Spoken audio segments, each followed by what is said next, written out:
Thank you, Kavitaji. Yeah, thank you, Kavitaji, for a brief introduction. Hello, all. Good evening, good morning, or good afternoon if you are spanned across the globe. And yeah, as Kavitaji mentioned, I'm Kishore, coming from sort of an IT technology background, and yeah, I'm still learning most of the stuff related to the GRC side. I learned very little, and there is a lot to learn about it. So, first of all, thank you everybody for joining this session and sparing some time uh, today from your busy schedule day.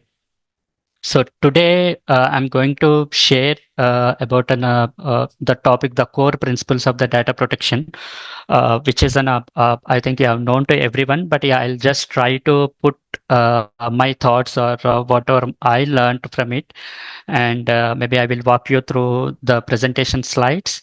And yeah, please feel free to chime in, and if there are anything to discuss further, and we can gain the knowledge together. So let me share my presentation, and please let me know if you all guys able to view it.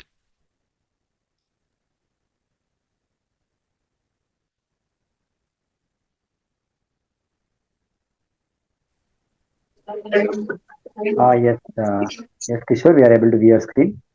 Yep. Thank you. So, okay, yeah, today's topic is GDPR 7 Principles of the Data Protection. I believe, which is an most known topic and the subject for everyone who are dealing with the data protection or into the GDPR side. And we all also know this is sort of a backbone for the GDPR as well.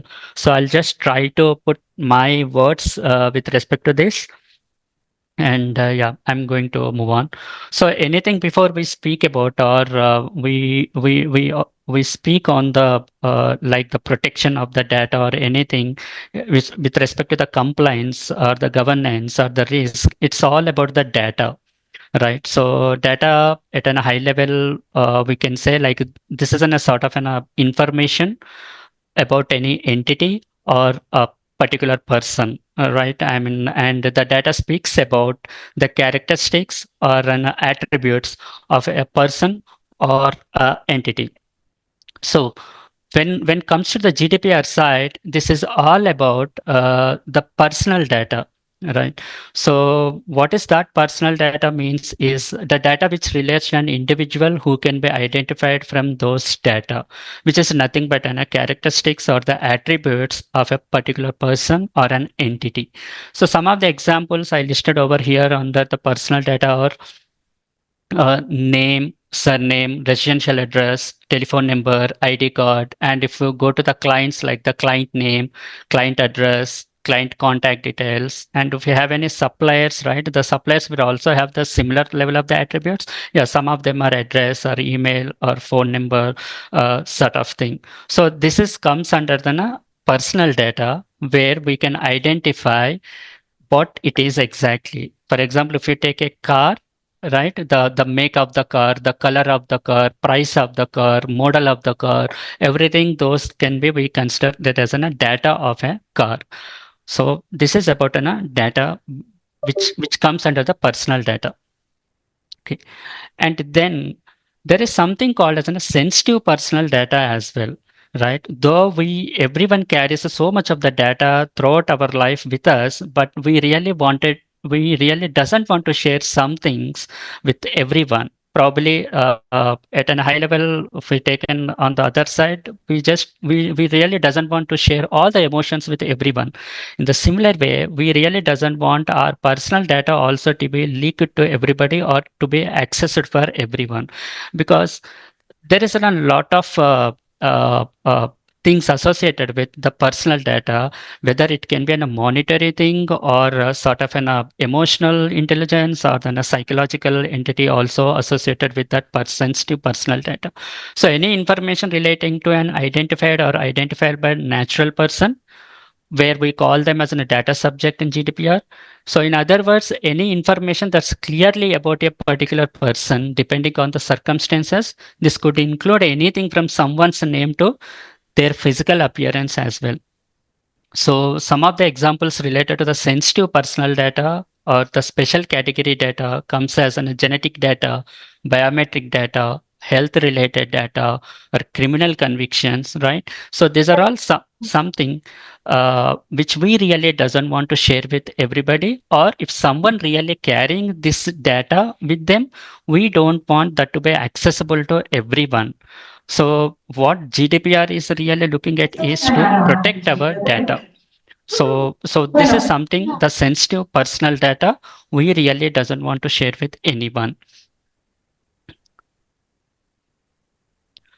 So at a very high level, what is GDPR is all about, right? So GDPR, this is a regulatory compliance which always speaks you about feel like the yes. security of the data. Uh, uh, can I request? I think, What all extra fittings we can can you have? please Why? mute yourself? Why is there opening here? Excuse me, Opening Shani. and stick. The sticking. On both the sides they have to. Ma'am, can you please go on mute? Shiny. I'm so sorry. Sure. No worries. Yeah, thanks. So what is GDPR is all about, right? So as we all know, right, the GDPR is a general data protection regulation and it's a piece of European legislation that protects the personal information. So this GDPR is always speaks about the data protection of every individual related to the European Union. And it was adopted in April 2016 and it came into the effect on May 2018 with the goal of providing an unified standard for data protection across the European Union and European Economic Area. And it specifies that any organization, irrespective of its mode of operations, whether it's a public or a private, which carries the personal data or which deals with the personal data must commit to maintaining a high level of data security. So, and this includes personally identifiable information, PII, such as names, address, physical traits, as we saw in the previous slide. So, GDPR is all about to protect the personal information. So, what is data protection? Then data protection, sometimes we refer it can as an information privacy or the data security as well. And this is something, the process of protecting the privacy, integrity, and data availability of important information. So privacy, integrity, and data availability. Privacy and integrity are something like very nearing to the security, right? And the data availability, how come a data availability can become come under the protection means when it is data subject, like the data whose data is shared to someone and who is processing that data should maintain the availability of that particular data. When a data subject goes back and request for some sort of an modification or deletion or completely erasure of the data should also be available. So one should maintain that data. It's not only about the collecting and the processing of the data, but one should also maintain the data with them as per the defined contractual agreements. And any organization that handles sensitive data must implement a data protection strategy to prevent the theft, corruption, or loss of their data and mitigate against the damage in case of security breach or disaster. So it's a complete responsibility of the data controller to maintain or to secure the data of data subjects. And a recovery from a data breach or a data loss is a time sensitive. As we all know, that can be a monetary loss or that can be a reputational loss. But anything related to the data is definitely a time sensitive. And we always has to define if something goes wrong, what would what would be sort of an SLAs that we are going to bring back to the normal, and any delay can affect the business continuity as always. So one who is maintaining the data, they should always think about how they can best protect the data subjects data within their business. So GDPR So GDPR is a general data protection regulation govern, and it always deals with the personal data protection, transparency in processing personal data, and the rules on free movement of personal data. GDPR doesn't says like do not share the data, but it always says like do business with the data, but with an integrity and bind by some law and within a transparency. So it all depends about rules and regulations for how you need to maintain a personal data within your business. So that is about GDPR at a very high level. And now principles of the data protection. Sorry.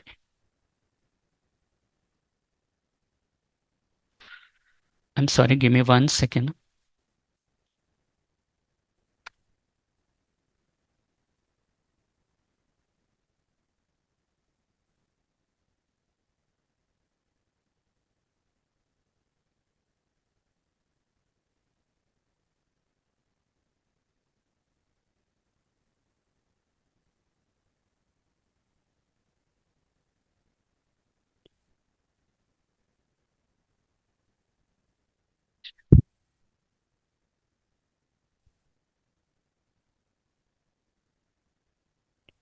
You're able to view my screen?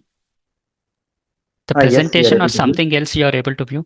Yeah, we are able to view the presentation only. Principles Okay. of data protection. Okay, sure. Thank you. I mean, I'm sorry, actually, there is some network glitch. So, okay. No So, problem. It's okay. principles of the data protection is GDPR defines the principles of the lawful handling of the personal information. As said earlier, right? So, GDPR always speaks about how you have to maintain your data by defined law because this is a regulatory compliance. So, definitely there will be a law codes involved in it. And handling involves the organization, collection, storage, structuring, use, consultation. I mean, so many operations that we can do with the personal data, but that we have to do by the principles. Those are defined under the GDPR. And the core 7 data principles, those are defined on the data protection of the GDPR. Or there are 7 actually. So lawfulness, fairness, and transparency, purpose limitation, data minimization, accuracy, storage limitation, confidentiality and integrity, and accountability. So these are all the core 7 principles that we can consider in the data protection. I believe there are so many things that we can implement with respect to the data protection. But yeah, when coming to the core principles or the backbone of the GDPR, so we can consider these as 7 data principles for the GDPR. So with respect to these 7 principles, data protection law principles, so GDPR Article 5 deals with all these 7 data principles. So Article 5 of a para 1A, 1B, 1C, 1D, 1E, 1EF, and accountability that falls under the para 2 of the Article 5 of the GDPR. So so the first one is about lawfulness, fairness, and transparency. So what this principle says is all about, right? The organization must ensure their practice around data collection do not compromise the law and their use of data is transparent to the data subjects.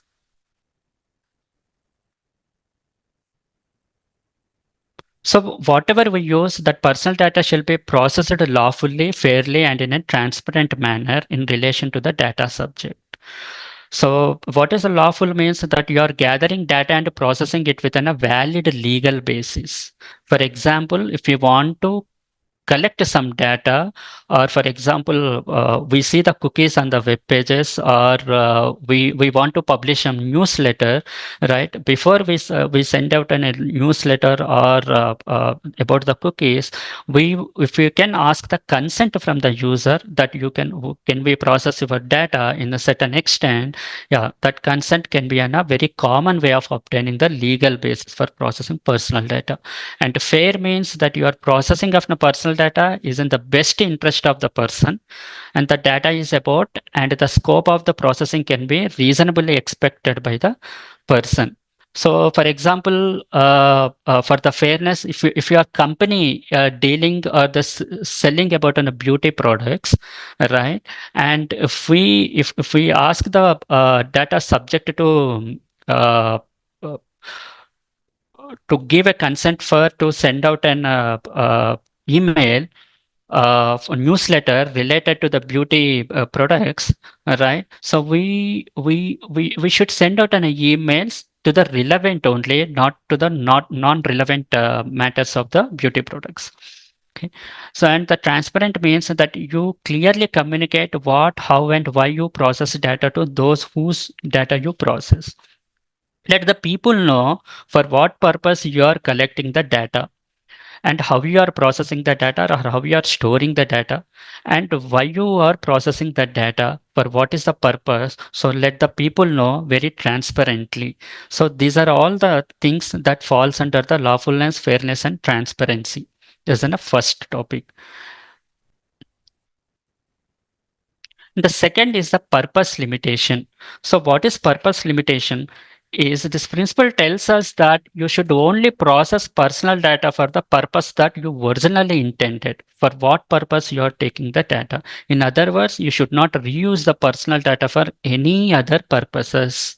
So for example, this came into my mind this afternoon when I was thinking about.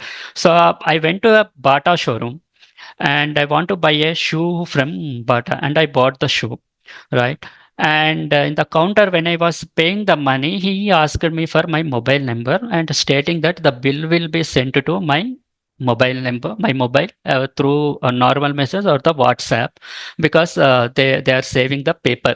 So they doesn't have any physical printing that they are giving out.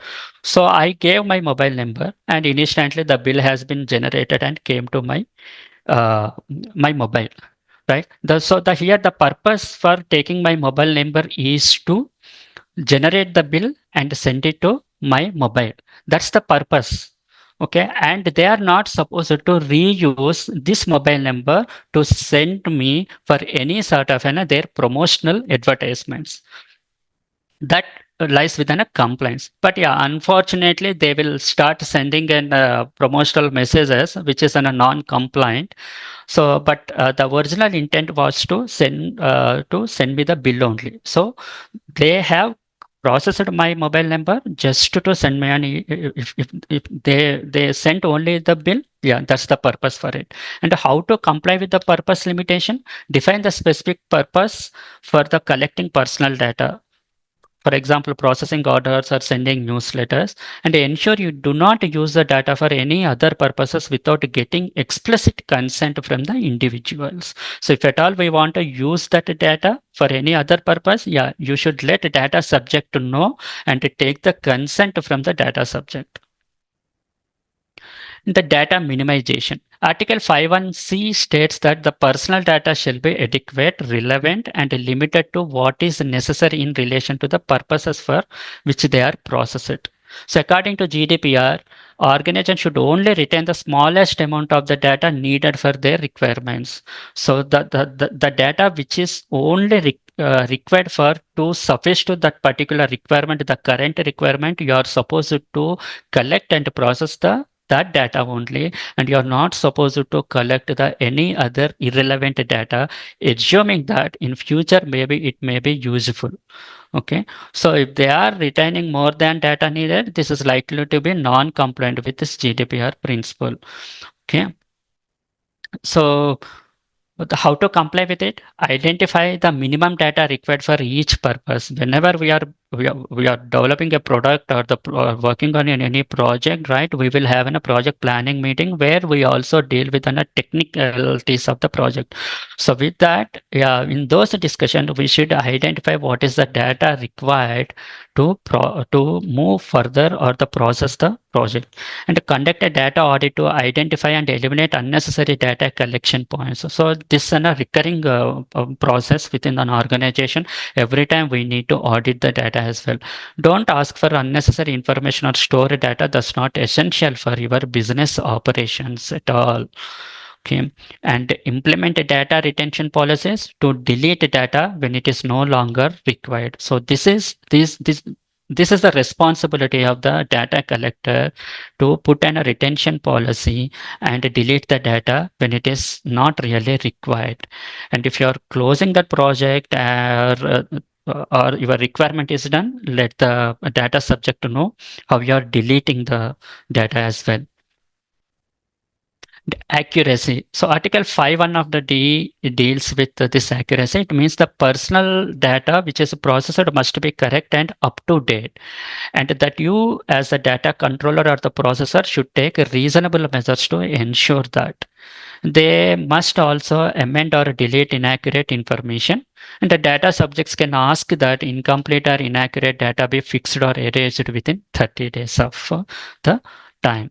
So for accuracy, I can say one example, when I log into the HDFC net banking, right? Sometimes it pop up within a screen stating like to confirm your address, uh, whether the current address is correct or you want to modify it, right? If it is says you say confirm, yeah, the screen will go off.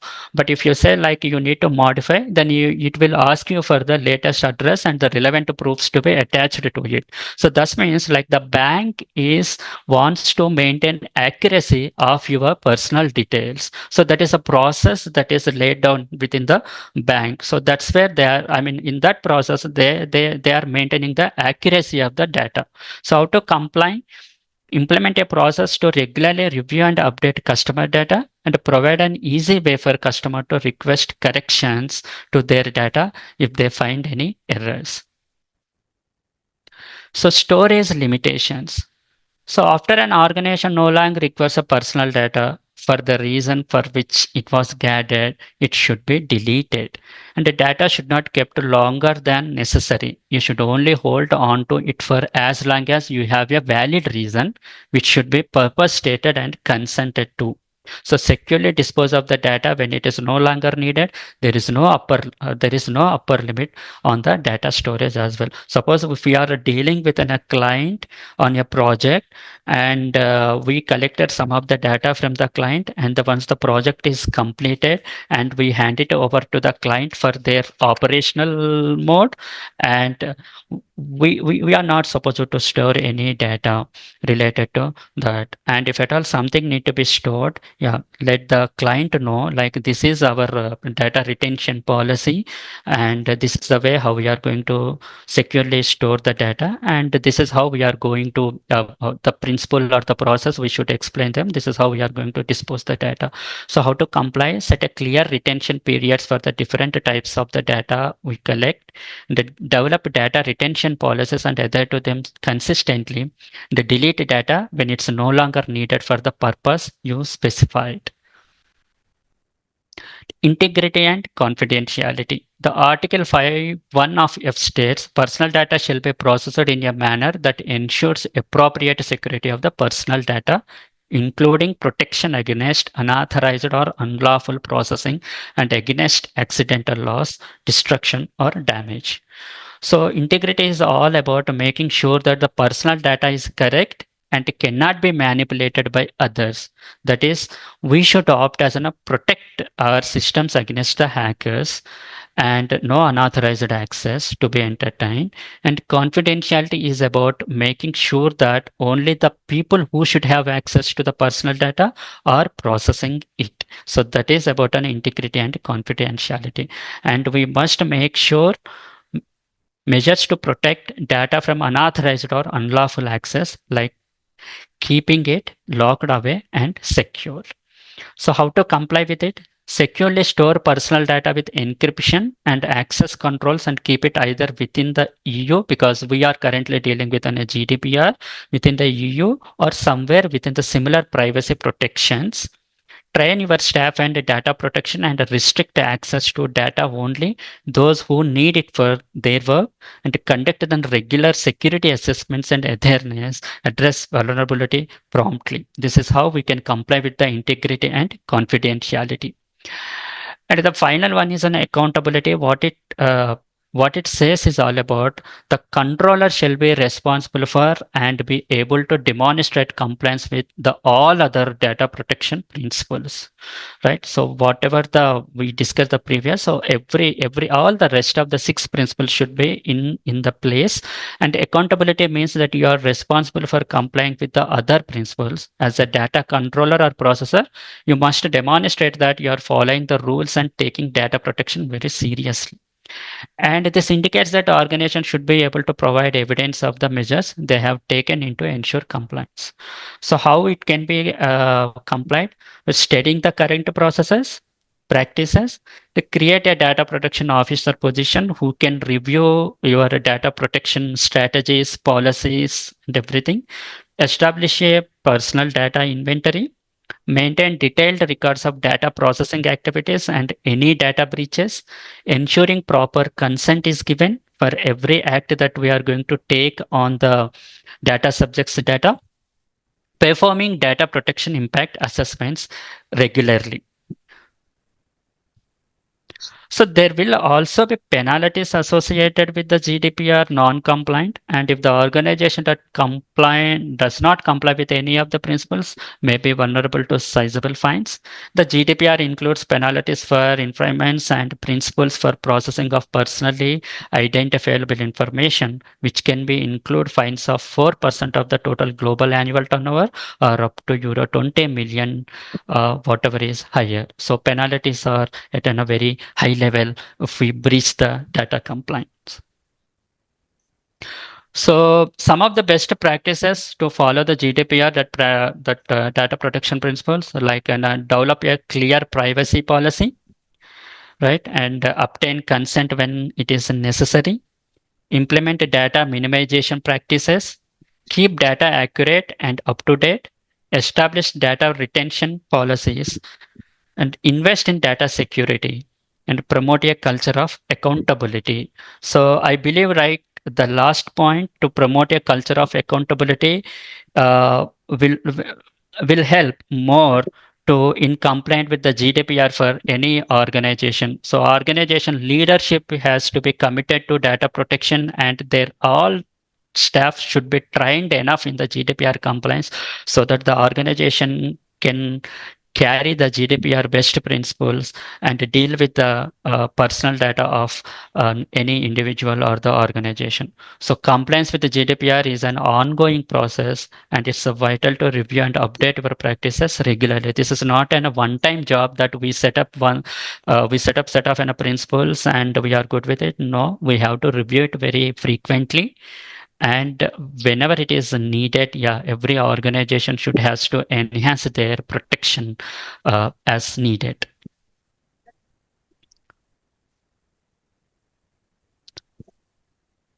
Any questions or any suggestions or anything?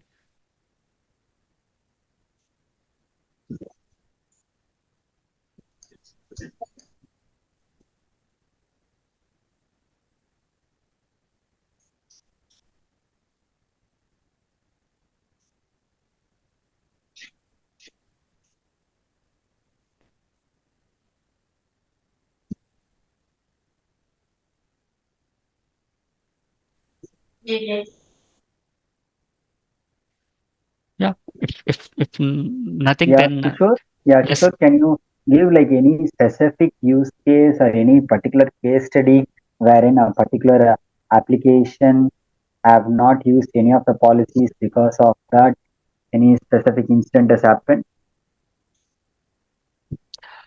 Uh, I can say one example, but I will not be able to take the organization name, but I can No problem. Okay. explain you the Yeah. nature of the business. Okay, Okay. there is a one organization which really deals with an online proctoring. Okay, I Okay. mean, right, online proctoring. Okay. Yeah. Yeah. During the Uh, exam. during the exam, right? So they have that particular platform where one university had an uh, like issue related to the data storage. Okay. Okay, so the contract, when they executed the contract, they haven't written any retention policies.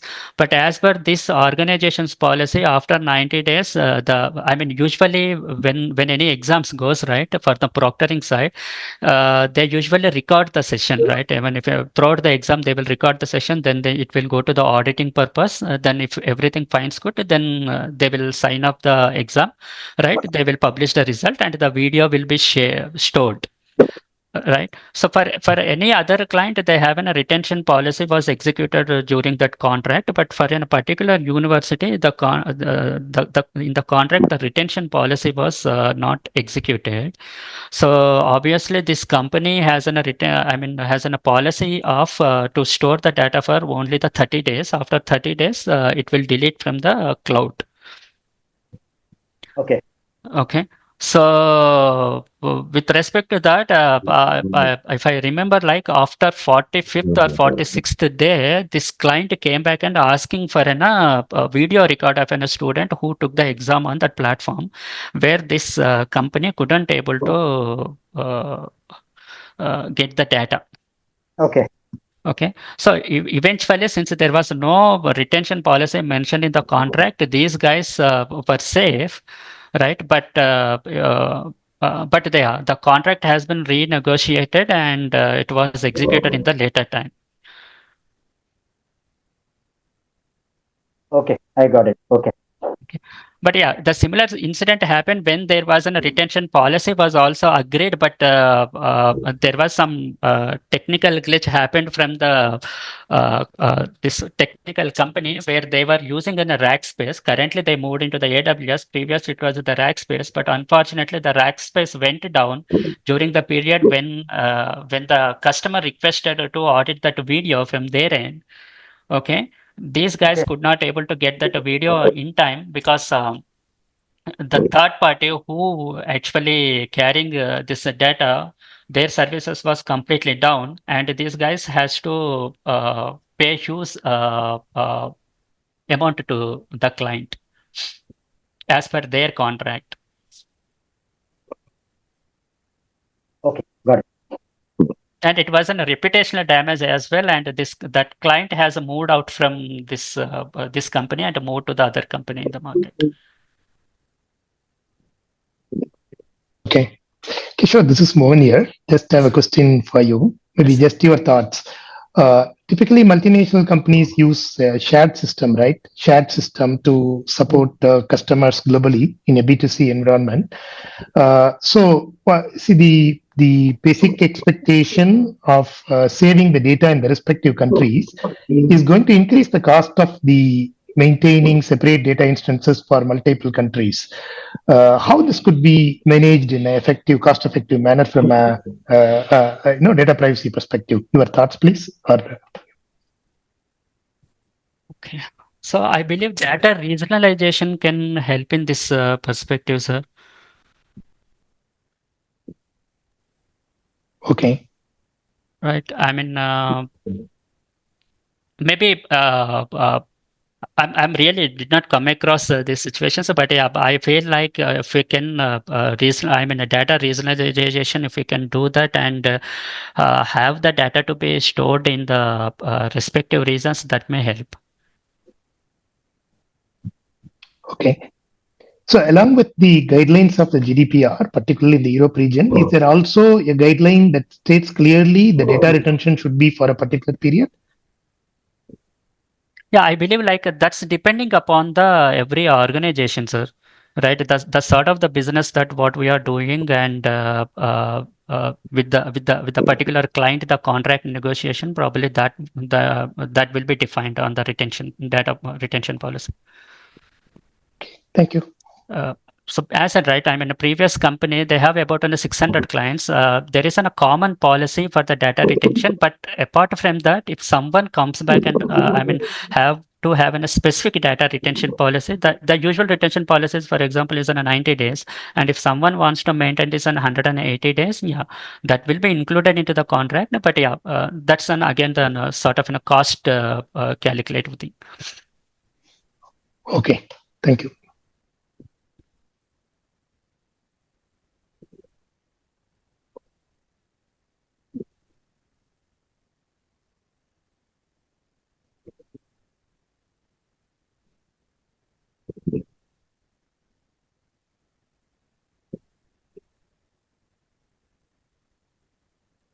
Any other question, guys?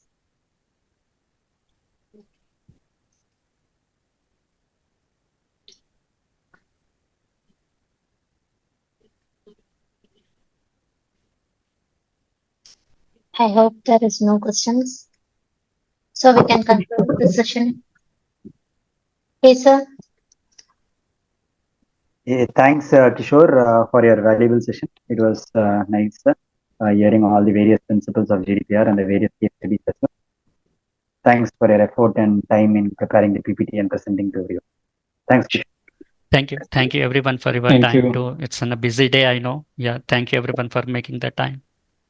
Okay, before we you. conclude, thank you all for joining us today for this enlightening session on the 7 core principles of data protection. A special thanks to Mr. Krishna Kishore Variganda for breaking down these principles with such clarity and sharing practical insights into implementing their effectively in real world scenario. Thank you to the audience as well. Let's take the knowledge forward to create a more secure and privacy conscious future. Have a wonderful day. Thank you guys. Thank you everyone. Yeah. Thank you.